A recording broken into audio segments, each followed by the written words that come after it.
Hi everybody, GATE यानी कि graduate aptitude test in engineering. आपने गेट के बारे में सुना होगा। ये वो एंट्रेंस एग्जाम है जिसकी मदद से आप अलग अलग आईआईटीज में एमटेक के लिए एडमिशन लेते हैं और साथ ही यही वो एग्जाम है जो बहुत सारे जो गवर्नमेंट जॉब्स है ना उसमें भी आपको एलिजिबल बनाता है। क्योंकि आपने देखा ही होगा बहुत सारे पीएसयूज में जो जॉब निकलती है वो गेट के लिए ही निकलती है। अगर आपने गेट का एग्जाम नहीं दिया है, क्वालिफाई नहीं किया है, तो आप कुछ सर्टेन जॉब्स का हिस्सा नहीं बन पाते हैं। तो गेट बहुत इंपॉर्टेंट है और साथ ही one of the toughest exams भी है। और गेट को क्रैक करने के लिए ज़रूरत है कि आप जो सिलेबस है और जो पेपर पैटर्न है उसको ध्यान में रखें और उसी के अकॉर्डिंग अपनी तैयारी को करें और उसी के अकॉर्डिंग अपनी स्ट्रैटेजी को बनाएं। सो फाइनली 2025 का जो गेट का इन्फॉर्मेशन है वो रिलीज हो गया है, वेबसाइट लॉन्च कर दी गई है और इस बार एग्जाम कंडक्ट कराने की जिम्मेदारी मिली है आईआईटी रुड़की को। तो जो गेट की ऑफिशियल वेबसाइट है ना जो लॉन्च हुई है वो है gate2025.iitr.ac.in। यहीं पर जो सिलेबस है इस बार का और जो एग्जाम पैटर्न है वो अपलोड कर दिया गया है। जो कैंडिडेट अगली बार गेट का हिस्सा बनने वाले हैं और एग्जाम देने वाले हैं ना वो फटाफट वेबसाइट पर जाइए और जाकर डाउनलोड कर लीजिए सिलेबस और एग्जाम पैटर्न, ताकि अभी से आप अपनी तैयारी में लग जाएं। चलिए हम भी आपको ना इस वीडियो के जरिए बहुत ईजी लैंग्वेज में समझा देते हैं, ताकि अगर आपको नोटिफिकेशन नहीं भी मिल रहा है या फिर आप उसको एक्सेस नहीं कर पा रहे तो भी इस वीडियो की मदद से आपको सब कुछ पता चल जाए और आप अपनी तैयारी में पूरी तरह से लग जाए।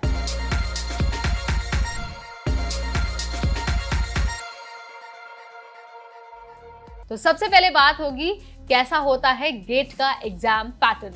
सबसे पहले तो ये जो गेट का एग्जाम है ना वो ऑनलाइन मोड में कराया जाता है, यानी कि कंप्यूटर बेस्ड टेस्ट इसका मॉड्यूल होता है और जो इसका लैंग्वेज होता है वो इंग्लिश होता है। यानी कि हिंदी में आपको इस एग्जाम को अटेम्प्ट करने का ऑप्शन नहीं होता है, अंग्रेजी में ही सारे सवाल पूछे जाते हैं और उसी में आपको आंसर देना होता है। इसके अलावा 3 घंटे का आपको एग्जाम दिया जाता है एग्जाम को अटेम्प्ट करने के लिए और जो नंबर ऑफ सब्जेक्ट्स होते हैं ना गेट में वो 30 सब्जेक्ट्स होते हैं, यानी कि 30 विषयों के लिए गेट एग्जाम कराया जाता है और आप अपनी स्ट्रीम को उसके बाद ही सिलेक्ट कर सकते हैं।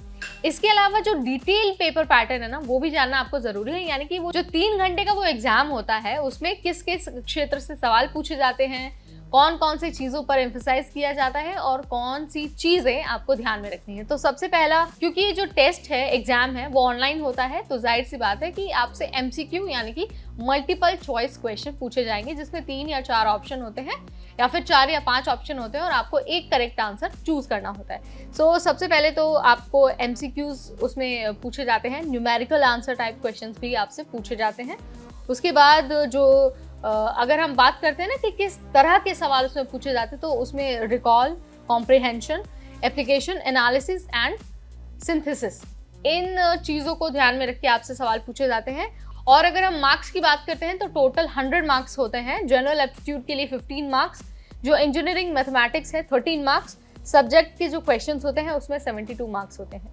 एक और चीज़ आपको ध्यान में रखने की ज़रूरत ये है कि ये जो गेट का एग्जाम है ना इसमें नेगेटिव मार्किंग होती है, यानी कि हर 1 नंबर वाले सवाल का आंसर अगर आप गलत देते हैं तो 1/3 आपके मार्क्स कट जाते हैं। वहीं अगर आप 2 नंबर वाले सवाल का आंसर गलत देते हैं तो 2/3 आपके मार्क्स कट जाते हैं। जो एमसीक्यू और न्यूमेरिकल आंसर टाइप क्वेश्चंस होते हैं उसमें नेगेटिव मार्किंग नहीं होती है, ये भी मैं आपको बता देती हूँ।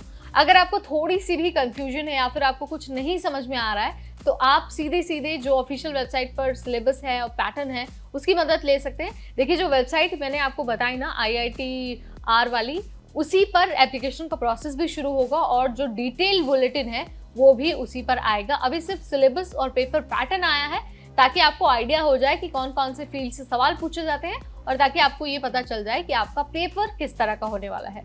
उसके बाद अगर हम आपको ये कहें कि ये जो गेट का एग्जाम है इसका बेनिफिट क्या है, तो शायद मैंने आपको शुरुआत में ही बता दिया है। एक तो सबसे पहले आप अपने फेवरेट आईआईटीज में एमटेक में एडमिशन ले पाएंगे। इसके अलावा जो अलग अलग पीएसयूज की भर्ती होती है ना उनमें गेट क्वालिफाई करना एक मिनिमम एलिजिबिलिटी होती है, यानी कि अगर आपने गेट का एग्जाम दिया है, गेट क्वालिफाई किया है तो ही आप उस भर्ती के लिए फॉर्म भर पाएंगे। फॉर एग्जाम्पल मान लीजिए IOCL की कोई भर्ती निकली है, उसमें मांगा है गेट 2024 का स्कोर। तो अगर मैंने गेट का एग्जाम नहीं दिया है, गेट का स्कोर नहीं दिया है और भले ही मैंने इंजीनियरिंग की 4 सालों की पढ़ाई की है तब भी मैं उस भर्ती का हिस्सा नहीं बन पाऊंगी। तो गेट इतना इंपॉर्टेंट है आपको सिर्फ एमटेक में एडमिशन नहीं देता बल्कि बहुत सारी नौकरियों के लिए एलिजिबल भी बनाता है।